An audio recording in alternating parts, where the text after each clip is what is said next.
I'm not going to be long with this, but look, I am impressed, let's say that, by the mainstream and their ability to double down. The ones that have these control of these nerd and sort of geek properties that some would argue have been ran into the ground over the last years. And there's some ideas. And look, I can say this myself as a person that publishes and I'm in entertainment. Not everything is going to land with everybody. Totally understand that. But the point is to make adjustments. And Lucasfilm, Star Wars has decided that that's not what it is that they are going to do. So that's what I'm impressed by, is the constant doubling down. We're going to watch something surrounding a Charmaine Obaid-Chinoy upcoming director for an upcoming Star Wars film. And this is from CNN. This was going into 2024 New Year stuff. I'm going to press play on this and we're going to go through it. Guest is an inspiration to women all over the world, including her home country of Pakistan. Filmmaker and activist Charmaine Obaid-Chinoy is the only female director to have won 2 Academy Awards by the age of 37. She's also the first woman and the first person of color to direct a Star Wars film. It's set to be released in 2026. You can say that the force is strong with this one. Okay, so a lot of this, and she does say that this is an activist as well. And a lot of this interview is centered around exactly that. Okay, she'll start going on about like what's going on in Pakistan and all that. But to lead with this whole Star Wars stuff and the thing that you're highlighting, right? And we knew that they were going to do that. They had long been doing this. Is woman, person of color, as if any of that has anything to do with the quality of what this film is going to be. It is completely irrelevant to that, but it makes it sound like you were just selected to be in the position it is that you're in just because you check all of these boxes. Remember, when this type of stuff happens, these interviews happen, they're very coordinated, very calculated. There's approved talking points, things you can say, things you can't talk about. And this is what they chose to lead with. Again, activists. And they do talk a lot about that activism. But look, I'm going to press play here. There's going to be one last bit, and I'll kind of give you my closing thoughts here. Here's Charmaine Obaid-Chinoy. You know, I'm very thrilled about the project because I think what we are about to create is something very special. And we're in 2024 now. And I think it's about time that we had a woman come forward to shape the story in a galaxy far, far away. Okay, I want to be clear here.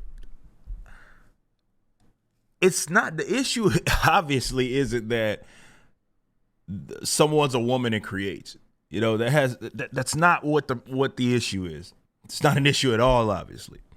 The point is that you're leading with that and you're allowing that to be the sort of defining thing about what it is that you're doing.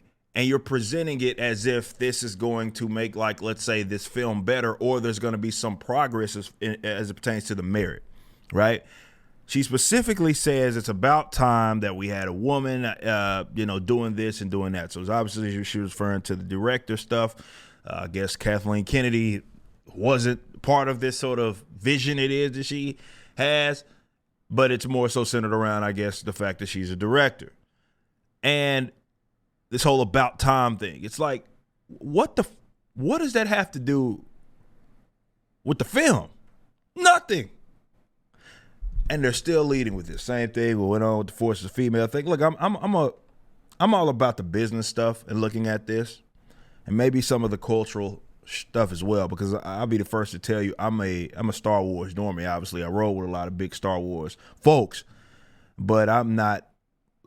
You know, my knowledge on DC and like Marvel doesn't extend to what Star Wars is. I've seen a lot of films.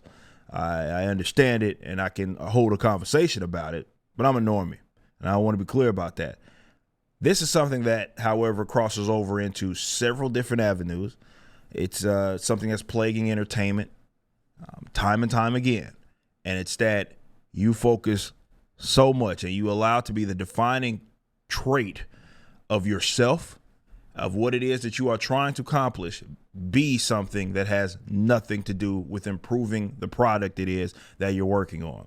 This should have no bearing on anything. That perspective is irrelevant, right? It doesn't matter what you look like. It's like, can you direct and do you understand Star Wars, and can you make a fresh Star Wars film, show, whatever it is that you're a part of? That should be it. But the fact that it's all about the activism, it's all about everything else, when you make it about the film, that is, I'm impressed. I can't say that enough. I am impressed. But if nothing else, to you guys that are still clinging to hope that they're going to turn this thing around, I told y'all it's going to get a lot worse before it gets better. And it might not ever get better. This just may be the new norm for them. And this is why I'm saying all the time, it may be time for you to look into some alternatives there that can sort of scratch the itch of whatever genre it is that you prefer. Because the guys that are in control of it and the mega corporations they are connected to, they're not changing their ways. It's just the truth. Alpha Core #1's pre-order is live. Written by the legendary Chuck Dixon and penciled by Joe Bennett. Visit Rippaverse.com to grab a copy and any of the merchandise items. Be sure to also check out the animated trailer for the campaign, which is the latest project from Rippaverse Studios. Y'all be easy.